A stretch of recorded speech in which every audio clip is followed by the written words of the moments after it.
Lokasi Gajah Mungkur lur.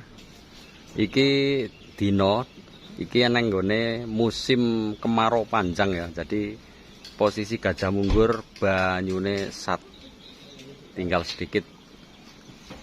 Tapi masih banyak aktivitas khususnya wong mancing. Ya sik enek, perahu-perahu ya sik enek. Peternak ikan ya isik enek. Ya, tapi posisine banyune wis sat iki, lur. Pinggir-pinggirane malah ditanduri jagung.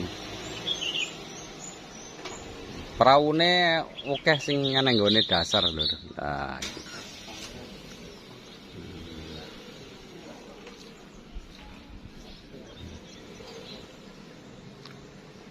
Oke. Matur suwun, lur. Iki keadaane Gajah Mungkur sing saiki.